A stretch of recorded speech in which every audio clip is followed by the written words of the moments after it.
Parents forced me out to make room for my pregnant sister. Now they're back, begging for help. It was a regular Thursday night, and I'd just come home from my second shift at the diner. My feet were aching. My uniform smelled like grease, and all I wanted to do was collapse into bed. But as soon as I walked through the door, I could tell something was off. My parents were waiting for me in the living room. They rarely stayed up this late, especially on a work night. My mom sat on the edge of the couch, wringing her hands. My dad stood behind her, arms crossed, looking anywhere but at me. "Ashley," my mom started, her voice tight. "We need to talk." My stomach dropped. "What's going on?" She glanced at my dad, as if waiting for him to speak. When he didn't, she sighed and looked back at me. "It's about Claire," she said. Of course, it was about Claire. It was always about Claire. "What about her?" I asked, already bracing myself. "She's pregnant," my mom said, her voice soft, like she was breaking bad news to a child. I blinked, trying to process what she just said. "Okay, and she's moving back home," my dad cut in, his tone clipped. "She needs the space and support, especially with the baby coming." I stared at them, still not understanding. What does that have to do with me? My mom shifted uncomfortably. "Well, Ashley, we need the extra room. So we think it's time for you to move out." My heart stopped. "What?" "You're 20 now," my dad said, his arms still crossed. "It's time for you to start living on your own. You're kicking me out?" I said, my voice rising. "For Claire?" "It's not like that," my mom said quickly. "It's just that she's in a difficult situation right now, and we need to prioritize her needs." "What about my needs?" I snapped. "I'm working 2 jobs just to get by. Where am I supposed to go?" "You'll figure it out," my dad said, his tone dismissive. I couldn't believe what I was hearing. My parents were throwing me out just like that. No warning, no time to prepare, just a decision they'd made without even consulting me. "When do you expect me to leave?" I asked, trying to keep the anger out of my voice. "A week," my mom said hesitantly. "A week?" I repeated, stunned. "You're giving me a week to find somewhere to live." "We'll help you pack," my mom offered weakly, as if that made it better. I shook my head, feeling a mix of anger, hurt, and disbelief. "Don't bother," I said, turning toward my room. "I'll handle it myself." The next few days were a blur. I packed up my belongings, shoving clothes, books, and personal items into garbage bags and boxes. Every time I walked past Claire's old room, soon to be mine, I felt a pang of resentment. Claire barely acknowledged me as she moved back in. She was 6 months pregnant and already acting like she owned the place. "I'm sorry this is happening," she said once, though her tone didn't match the words. "But you'll be fine. You're tough." I didn't respond. What was the point? On the day I left, I loaded everything I owned into my beat-up car. My parents stood in the doorway, watching silently. My mom looked like she wanted to say something, but she didn't. "Good luck, Ashley," my dad said as I climbed into the driver's seat. I didn't reply. I just started the engine and drove away. I spent the first night in a grocery store parking lot, trying to figure out my next move. I had nowhere to go, no friends with extra space, no money for a deposit on an apartment, nothing. I leaned back in the driver's seat, staring at the ceiling of the car, and let the tears fall. I felt abandoned, unwanted, and completely alone. The next day, I went to work at the diner as if nothing had happened.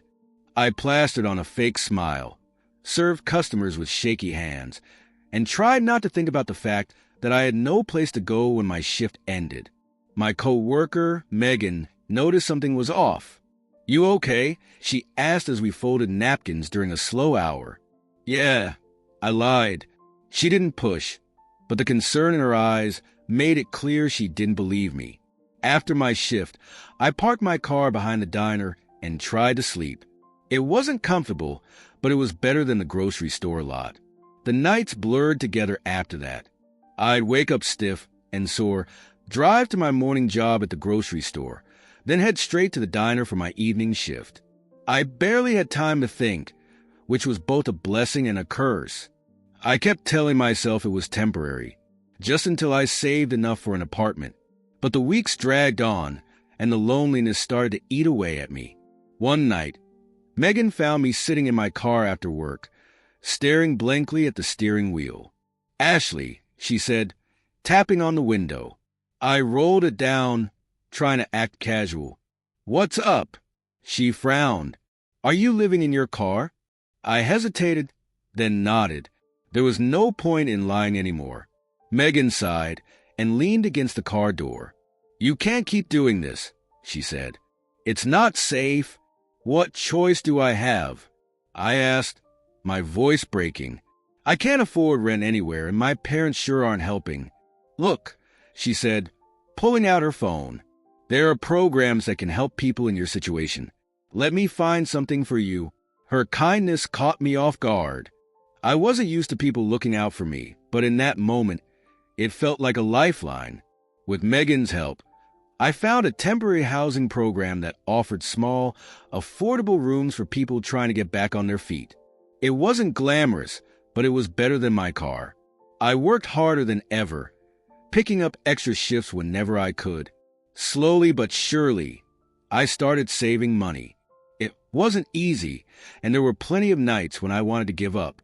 But every time I thought about my parents and how they'd thrown me away like I didn't matter, it fueled my determination to prove them wrong. Moving into the temporary housing program was a small victory, but it didn't solve all my problems. The room was tiny, with a single bed, a small table, and barely enough space to move around.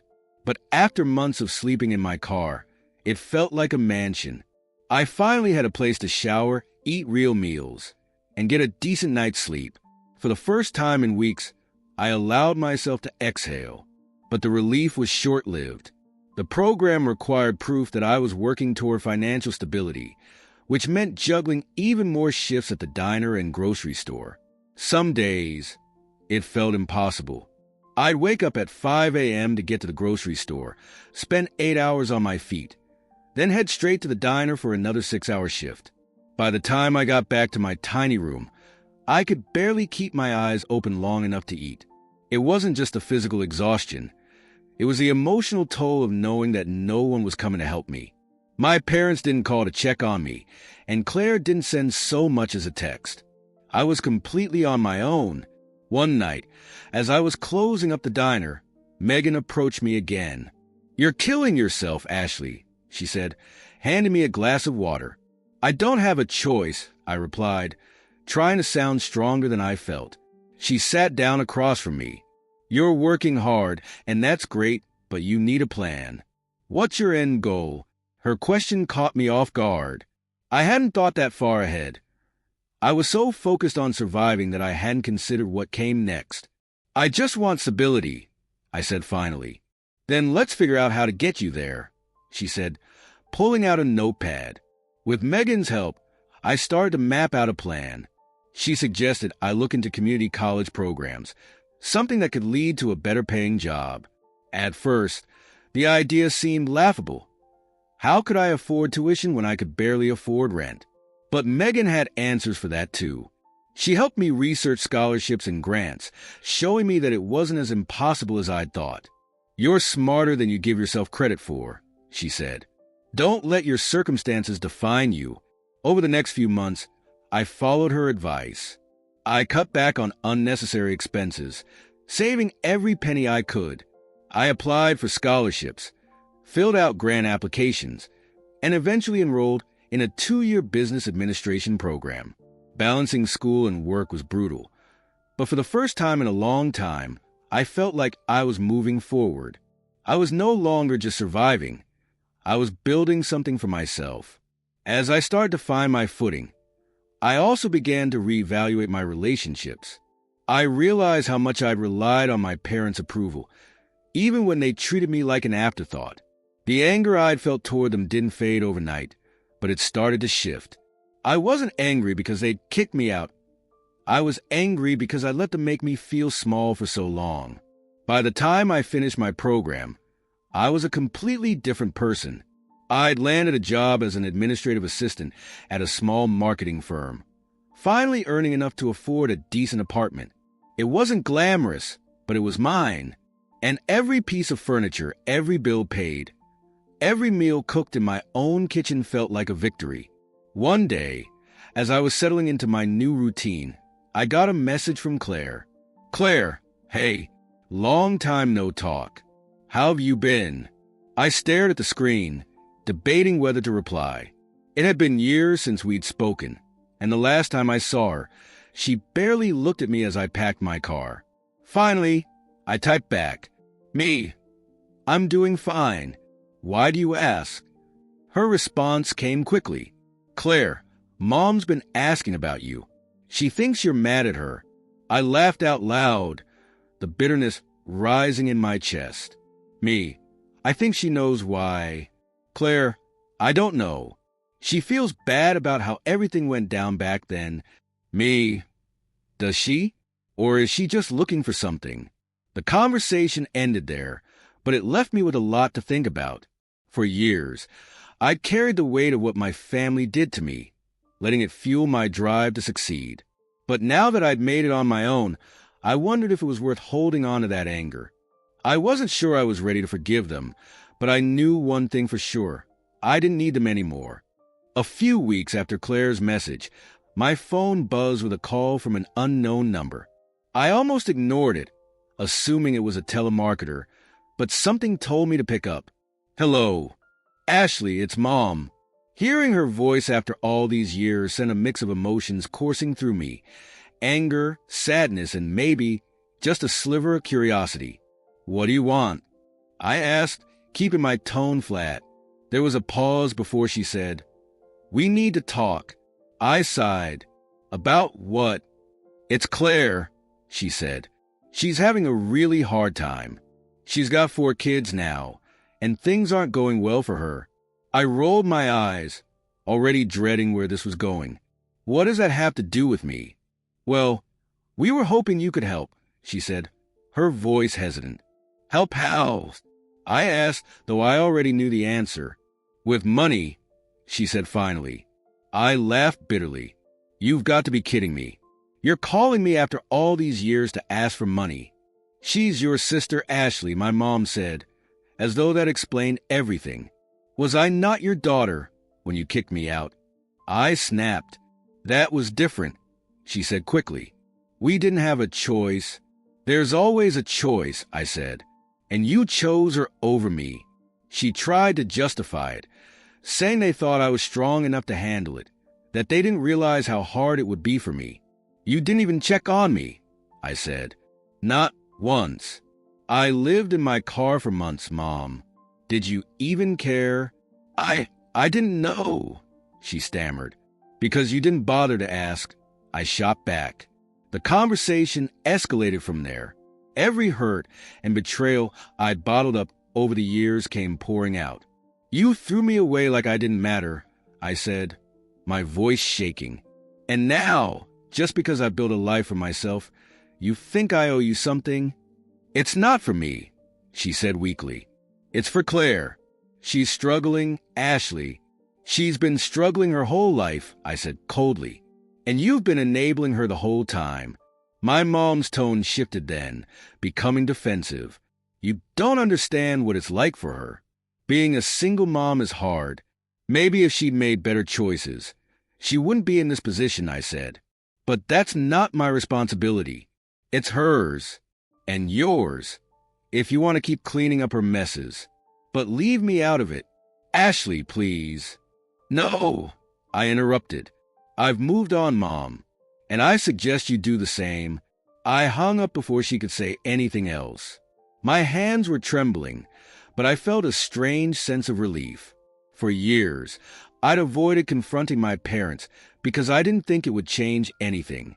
And maybe it hadn't. But for the first time, I'd stood up for myself. I didn't owe them anything. That night, I talked to Megan about the call.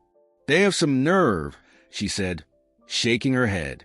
You've worked so hard to get where you are, and now they think they can just waltz back into your life. I don't even think they care about me, I said. They just see me as a solution to their problems. So, what are you going to do? She asked. Nothing, I said firmly. I've done enough. The next day, I sent my mom a text to make things clear. I'm sorry Claire is struggling, but I can't help. I've worked too hard to build my life, and I won't risk it for people who didn't care about me when I needed them. She didn't reply, and I didn't expect her to. After sending that text, I expected to feel more conflicted, but instead, I felt free. For years, I had carried the weight of what my parents and Claire had done to me. I replayed the moments when they'd chosen her over me, the nights I spent alone and scared, wondering how I would make it to the next day. But now, it felt like I was finally letting go of that burden. Still, the silence from my mom stung a little. Part of me had hoped she might respond. Not to argue, but maybe to apologize or at least acknowledge what I'd been through. But days turned into weeks, and nothing came. During that time, I started focusing more on my life. I threw myself into work, taking on new projects and learning new skills.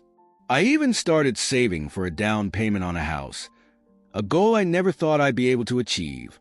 Megan, as always, was my biggest cheerleader. "You're killing it," she said one night over drinks. "I hope you realize how far you've come." "Sometimes I still feel like I'm just surviving," I admitted.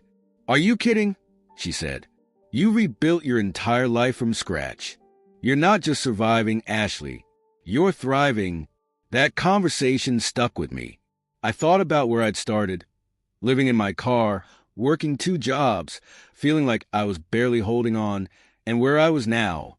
I had stability, independence, and a future I was excited about, and I'd done it all on my own. For so long, I let my parents' choices define me. I let their rejection fuel my anger and my drive. But now, I realized that their actions didn't have to shape my story anymore. One afternoon, as I was organizing some paperwork at the office, my phone buzzed with another unknown number. I debated whether to answer. Part of me thought it might be my mom, calling to plead her case again. But something told me to pick up. "Hello." There was a pause before a familiar voice said, "Hey, Ashley, it's Claire." I sighed, already bracing myself. "What do you want, Claire?" "I'm not calling to ask for money," she said quickly, as if reading my mind. I wanted to say I'm sorry." Her words caught me off guard. "For what?" I asked, not sure if I believed her. "For everything," she said. "For taking your room, for how Mom and Dad treated you, for not standing up for you. I know I've been selfish, and I wanted you to know that I regret how things went down." I didn't respond right away. Part of me wanted to accept her apology, but another part of me wasn't ready to forgive so easily. "I appreciate you saying that," I said finally, "but an apology doesn't erase what happened, Claire." "I know," she said softly. "I don't expect you to forgive me.